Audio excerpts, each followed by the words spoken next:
آج وانیا عامر کو زہر کا انجیکشن لگا کے مار دیا گیا تھا۔ اس کی محبت اپنے انجام کو پہنچ چکی تھی۔ اس کی زندگی کا اختتام اس کے محبوب کے ہاتھ میں لکھ دیا گیا تھا۔ حیرت کی بات یہ تھی کہ اس کی زبان پہ کلمہ تو نہیں تھا، مگر یہ الفاظ ضرور تھے کہ کاش میں نے اپنے باپ کو مار کر اپنی محبت کو حاصل نہ کیا ہوتا تو شاید میرا محافظ زندہ ہونے کی وجہ سے آج میں زندہ ہوتی، یا پھر مجھے قبر میں اتارنے والا کوئی نہ کوئی میرا محرم باقی ہوتا۔ وانیا عمران ایک کمہار کی بیٹی تھی، والدین کی پہلی اولاد تھی، انتہائی ناز و نام میں پلی ہوئی تھی، بلا کی ذہین فتین خوبصورت تھی۔ اس کے حسن کے چرچا آس پاس کے گاؤں میں بھی تھے۔ دور جدید کی نوجوان نسل جس قسم کی صحبتوں میں رہ کر پلتی بڑھتی ہے، وہاں ایسے ہی لوگوں کی عزتوں کے تذکرے ہوتے رہتے ہیں اور اس بات کو معمولی سمجھا جاتا ہے۔ اس لیے وانیا کا ذکر بھی نوجوان کی ہر محفل میں ہوتا تھا۔ والدین نے اس کی تعلیم و تربیت میں کوئی کسر نہ اٹھا رکھی تھی، مگر شاید قسمت کو ان کے امتحان مقصود تھے۔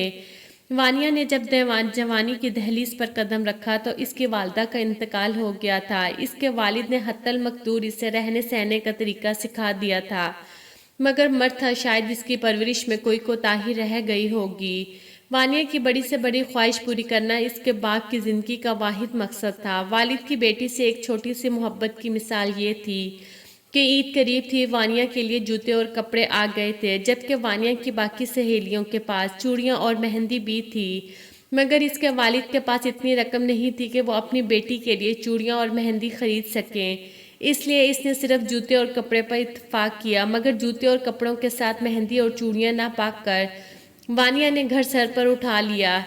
اس کے والد سے اپنی بیٹی کا رونا برداشت نہ ہوا۔ وہ چوڑیاں اور مہندی والی دکان پر گیا، وہاں اپنی پگڑی گروی رکھی، وہاں سے چوڑیاں اور مہندی وانیا کے لیے خرید لایا۔ عید کے 3 دن تو اس سے کوئی مشقت مزدوری نہ ملی۔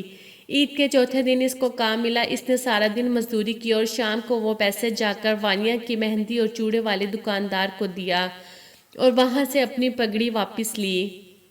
سب کے والدین اپنی اولاد سے بے پناہ محبت کرتے ہیں، مگر اس بات سے کوئی انکار نہیں کر سکتا کہ جو گھر کی اکلوتی اولاد ہوتی ہے، اس کے کچھ زیادہ ہی ناز نخرے اٹھائے جاتے ہیں۔ وانیا کے بہتے آنسو اس کے والد کے لیے یہ حیثیت رکھتے تھے جیسے جگر سے قطرہ قطرہ خون بہہ رہا ہو۔ یہی وجہ تھی کہ گھر کی کوئی چیز بیچ کر وانیا کی خوشی یا خواہش کو پورا کرنا پڑتا تھا۔ اس کے والد کر دیا کرتے تھے۔ وانیا اگر سمجھدار ہوتی تو اپنے والدین کی قربانیوں کا احساس کر کے ان کی قدر کرتی، مگر والد کی قربانیوں نے وانیا کو بہت زیادہ ضدی اور خود سر بنا دیا تھا۔ آغاز جوانی میں وانیا نے گاؤں کے جگیردار کے بیٹے سے محبت کر لی اور اس سے شادی کرنے کی ضد بنا لی۔ وانیا کے والد نے منع کر دیا کیونکہ جگیردار اور اس کی فیملی بالکل بھی راضی نہیں تھے، اور ایک باپ ایک نوجوان لڑکے کو اپنی بیٹی کبھی سپرد نہیں کرتا۔ مگر وانیا جو بہت زیادہ خود سر اور ضدی ہو گئی تھی، اس نے والد کی بات ماننے سے انکار کر دیا۔ بات بڑھتی گئی، وانیا نے رو دھو کر اور ضد کر کے دیکھ لیا، مگر اب کی بار اس کا اس کے والد پر کوئی اثر نہ ہوا۔ جب اور کوئی صورت نظر نہ آئی تو وانیا نے اپنے محبوب کے کہنے پر اپنے والد کو کھانے میں زہر ملا کر دے دیا، جس سے اس کا باپ اپنی نیند سو گیا۔ باپ کی موت کے کچھ عرصے بعد وانیا اپنے محبوب کے ساتھ گھر سے فرار ہوگی۔ جگیردار کے بیٹے نے تقریباً 1.5 سال وانیا کو اپنے پاس رکھا۔ وانیا اب امید سے تھی اور چند ماہ میں باپ بننے والی تھی، جبکہ اسی دوران جگیردار کے بیٹے کے سر سے محبت کا بھوت اتر چکا تھا۔ جگیردار نے اپنے بیٹے سے قطع تعلق کر رکھا تھا۔ بیٹے کو صرف اس شرط پر گھر آنے کی اجازت ہوتی کہ وہ اپنی بیوی یعنی وانیا کو طلاق دے کر آئے۔ جگیردار کا بیٹا بھی اب باہر سے اکتا چکا تھا، محبت کے نام پہ اپنے محبوب کو حاصل بھی کر چکا تھا۔ اس نے وانیا کو طلاق دینے کا سوچا، مگر پھر اس کے دل میں خیال آیا کہ وانیا کی کوکھ میں موجود بچہ دنیا میں آنے کے بعد اس کے لیے مشکلات پیدا نہ کرے۔ اس لیے اس نے گاؤں کی دائی کو کہہ کر وانیا کو زہر کا انجیکشن لگوا دیا۔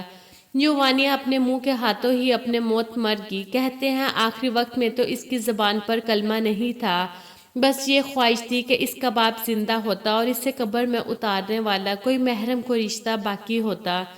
دوستو میری ویڈیو اچھی لگی ہو تو پلیز میرے چینل کو سبسکرائب کریں۔ امید کرتی ہوں اس ویڈیو سے آپ کو بہت کچھ سیکھنے کو ملے گا۔